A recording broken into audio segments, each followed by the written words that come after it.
Welcome back, everyone. The response to this series has been absolutely incredible, and I want to start by saying a massive welcome to all the new viewers who have joined us.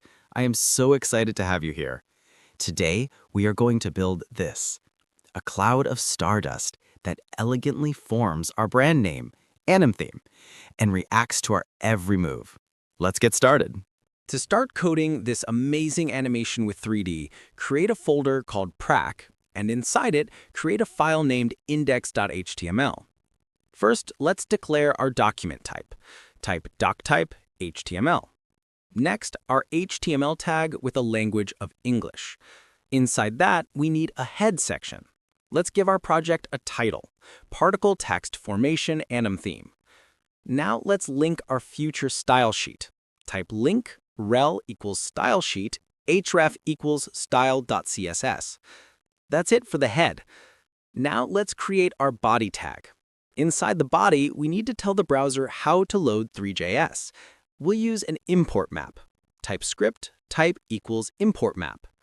Inside the script, we'll open a JSON object. We define our imports. For 3, the path will be https://unpack.com/3@0.160.0/build/3.module.js. And for 3/add-ons, the path will be https://unpack.com/3@0.160.0/examples/jsm/. Close the import map script tag. Finally, we load our own script. Type script type equals module source equals script.js. And that's our HTML file, complete. Now for styling. Create another file in that same folder called style.css. This will be quick. First, we'll use a universal selector, asterisk, to reset all default browser styles. Inside, set margin equals 0 and padding equals 0. Next, for our HTML and body elements, we want to hide any scroll bars.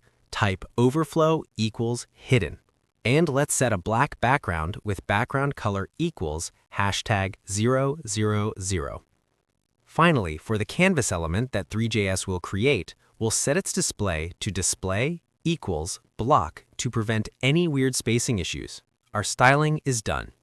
To begin writing our script, the brain of our design, you need to create another file inside the same folder you have your CSS and HTML files and name it script.js. First, we need to import the Three.js library. At the top of the file, type import as Three.js from Three./build.js. We'll also need camera controls, so let's import them too. Import from Three./add-on/controls/orbit-controls.js. Now let's create our scene. Const scene equals new.3.scene. Next, our camera. Const camera equals new.3.perspective camera of 75, window.innerWidth divided by window.outerWidth, 0.1, 1000. This sets up a camera with a 75-degree field of view. Let's position the camera so we can see our scene. Type camera.position.set of 0, 0, 150. Now for the renderer. Const renderer equals new.3.webgl renderer with anti-aliasing. Anti-aliasing will make the edges of our particles look smoother. Let's set its size. Renderer.setSize of window.innerWidth, window.outerWidth. And renderer.setPixelRatio of math.min of window.devicePixelRatio, 2 to ensure it looks sharp on all screens. Finally, we add the renderer's canvas to our HTML document.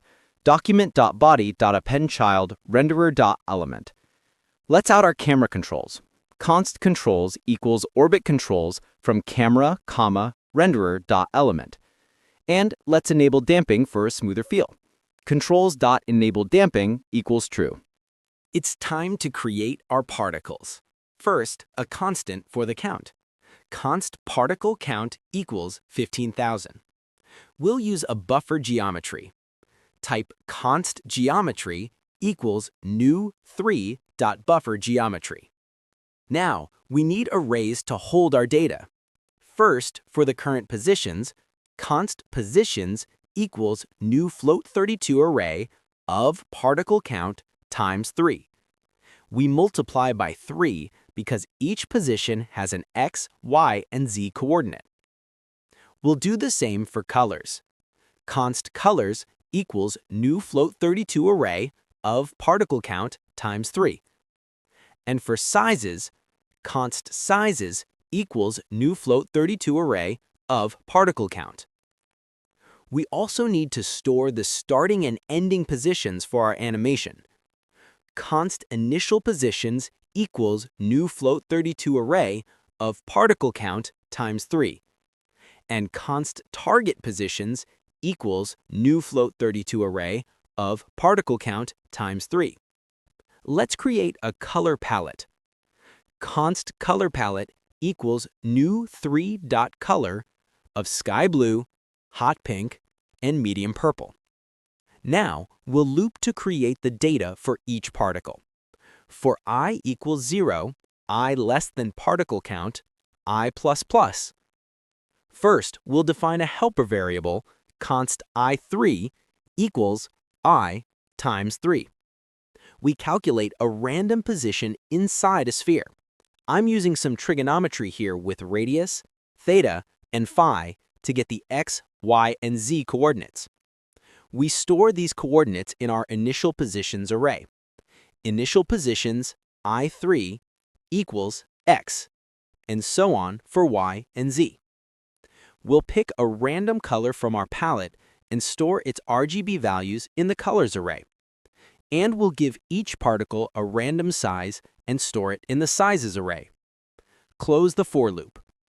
Now, we add this data to our geometry as attributes. Geometry.setAttribute equals position new 3.BufferAttribute of positions 3. And we do the same for color and size. Let's create the material. Const material equals 3.pointsMaterial of size equals 0.5, and importantly, vertex colors equals true to use our custom colors. I'm also setting blending equals 3.additive blending for a nice glow, transparent equals true, and depth right equals false. Finally, we create the particle system itself. Const particles equals 3.points of geometry and material. Then we add it to our scene. Scene.add particles. Now for the most magical part, turning text into data. We'll create a new function. Function sample text to points text. Inside, we create a canvas element. Const canvas equals document.createElement canvas. We get its 2D context.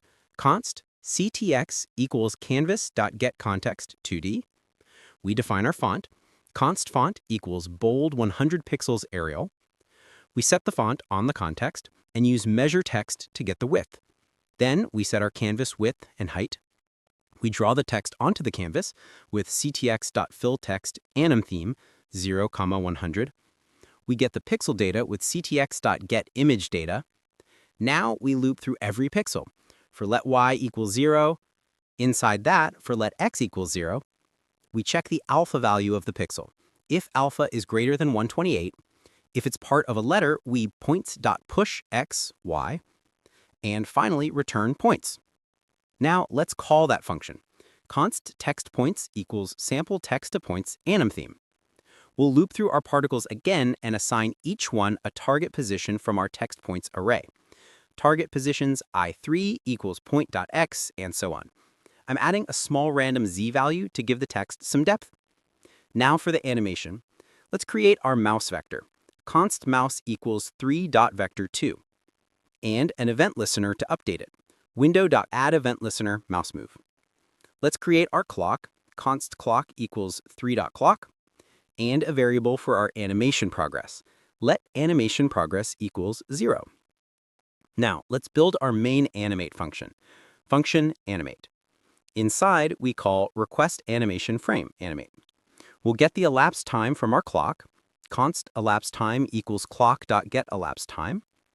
We'll update our animation progress using a sine wave to make it oscillate smoothly between 0 and 1.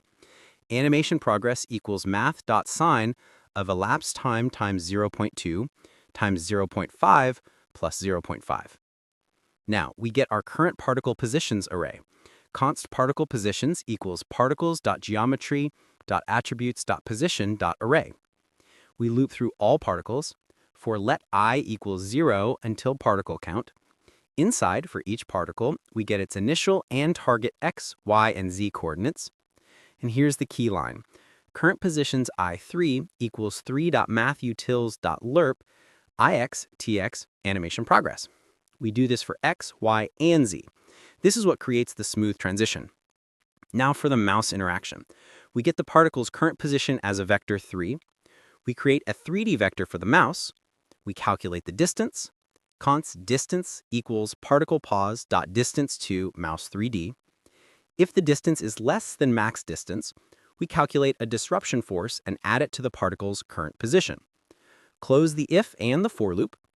And the most important line for updating geometry, particles.geometry.attributes.position.needs_update.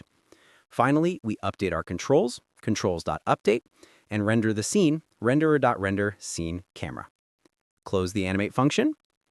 And at the very end of the file, we call animate to start the whole thing.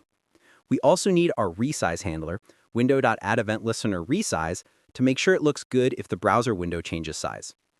And that's it. Let's save and see our final creation. And there you have it. We started with a completely blank folder, and now we have this, a living, breathing cloud of interactive stardust that literally brings our brand to life. We've gone deep into some truly powerful techniques today. Sampling data from a canvas, animating thousands of particles with interpolation, and adding that final layer of mouse interaction. These are the skills that separate a static web page from a memorable digital experience. If you've made it this far, you've just leveled up your creative coding abilities in a huge way. If you enjoyed this and want to continue this journey with me, the best way to support the channel is to like this video and subscribe so you don't miss what's next. We have so much more to build together. This is what AnimTheme is all about. Thanks for building with me. Happy creating!